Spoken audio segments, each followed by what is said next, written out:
Hello everyone, Shroomraver here, and today got my team building analysis video for you for week number 3 of Season 4 D2 of the Pokemon Premier League. Yes indeed. So, as things stand, we've been hacked out of our first 2 games. This is not good and we are not happy. But we're going to soldier on, and this week we are facing off against one of my just very best friends going in this league and just across the world of the internet. That's going to be Kyle, aka K2, and his Harlem Gloomtrotters. Now, his team is goddamn spooky, and that's even with some of the stuff he's dropped. You know, he originally had stuff like Nidoqueen, Mantine in there and some others, but the team he actually has to face me is Victini, Keldeo, Hydreigon, Toxapex, Sarina, Klefki, Aerodactyl, Stunfisk, Blissey, and Dusknoir, which is gross in so many ways. He's got that massive offense with those top 3.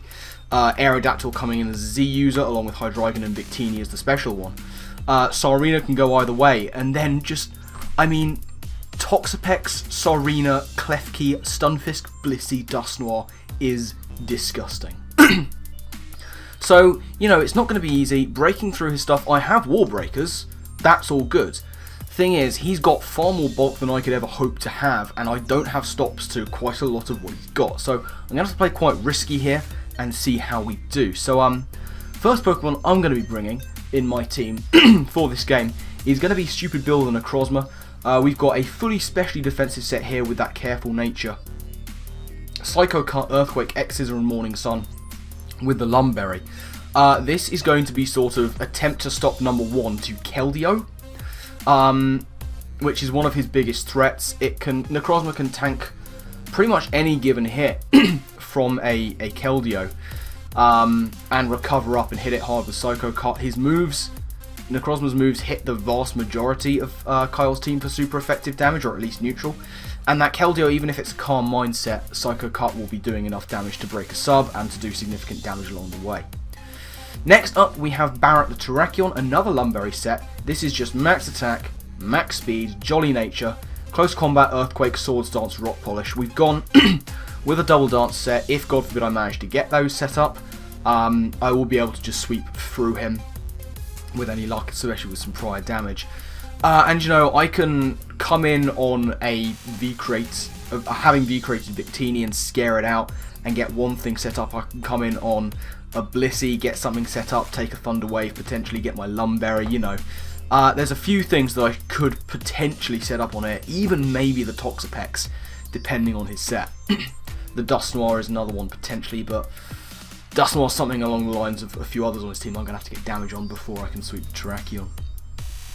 Then we've got Blue Mountain the Mandibars making her debut with a Rocky Helmet, Overcoat, Foul Play, U-Turn, Roost and Defog. We've got a max physical defense spread here. This is something that hopefully can take a hit or two from Victini, maybe. Similarly, you know, some of his other physical threats, Dusknoir, Sarina. To be honest, he actually doesn't have, other than Victini and Aerodactyl, his physical threats aren't all that spook. Sarina can do it. Hydreigon, if he wants to be, you know, if he wants to be real, Swords Dance, Keldeo. But Mandibars is going to be one of my my main focus of defense right now.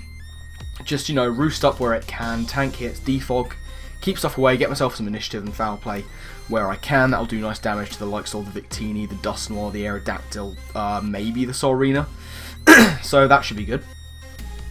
Next up, we have Spaceman the Mamoswine Life Orb Thick Fat set here with Icicle Crash, Earthquake, Ice Shard and Knockoff. Max attack, 196 in speed, jolly nature, the rest thrown into HP. This will just outspeed his next fastest thing, which I think, looking at his team very quickly, is probably the Sarina. Yeah, Mamoswine, as with so many teams, can potentially run through, and if not, at the very least, it can deal some significant damage and punch holes for something later. Yeah, it's just got the general coverage that a Mamoswine needs to do damage. The Life Orb, originally I wasn't Life Orb, but I was having a problem with sort of 2-hit KOing most forms of Blissey if I didn't have a Life Orb, so I need that on there. It means I can't bluff a Scarf at any point, but I like the damage output, that's quite nice. So, 5th up, we are going to have Salazzle Oxide returns for another go. we've got a Focus Sash set here because I feel confident in getting rid of hazards. And also looking at his team, he has quite a few rockers, but as I say, I feel confident getting rid of them. I don't think he'll bring T-Spikes this week, if I'm being honest. And the Klefki, again, I can defog quite effectively on that. Yeah, Salazzle, Sludge Wave, Flamethrower, Hidden Power Ice, and the Toxic. We've got max special attack, 188 in speed with the Timid Nature, 400 special defense, the rest thrown into HP. It'll be nice to get a Toxic with the Corrosion off on the Klefki and the Toxapex. I believe I can Toxic Klefki. Let's just double check that. Yes, I believe so. So yeah, that would be nice. It hits his team fairly usefully. Like, Salazzle is never going to really be a wall breaker in this particular instance. It's just there to sort of, you know, get some chip damage here and there. If I can Toxic some nasty threats, then that'll be grand as well. Final team member is going to be Neville the Vaporeon with the Whack and Berry Water Absorb, Scald, Ice Beam, Roar and Wish, max physical defense on this one.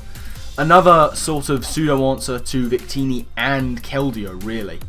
I need it to be physically defensive to take on those two, and it seems weird to say that I need to be physically defensive to take on the Keldeo, but I can tank any given special hit from a Keldeo without investment. The one thing I need to worry about is Secret Sword, because that's like Psyshock, it hits on the other side. And especially if he's a Calm Mind set, I'm going to need Vaporeon in there to roar him out. I could see him bringing Calm Mind Keldeo, which is why I've sort of prepared for it quite nicely. So yeah, I've really raced through this. But that's the team I'm bringing. It was a difficult one this time because there were other Pokemon I really wanted to bring. Like, for the most part, you know, the one I'm really thinking of here is Zapdos. But I feel like he has answers to Zapdos, really. Because I would want to bring Non-Scarfed in order to deal the most sort of effective damage. But I'm not bringing it because I just don't really have room. Like, looking at his team, it seems fairly obvious to me the 6 he's going to bring. And those are just, you know, basically his sort of top 5 and Stunfisk. Victini, yeah, you know, he knows I don't have answers to Victini. Like, you can just look at my team and tell that quite easily. Keldeo, if he can, you know, get it set up, he can run through. Hydreigon, again, I don't have switch into that really at all. It's sad but true. Toxapex and Sarina and no, not Sarina. I don't think Sarina. It's Toxapex and Blissey is the call that's really nasty. So yeah, those plus Stunfisk. I think Stunfisk is a must simply because Zapdos could put so much pressure on his team. I feel like he's going to want his electric immunity to try and deal with it, and Stunfisk just shuts down Zapdos almost entirely. Even if it's Hidden Power Ice, Stunfisk will tank these hits.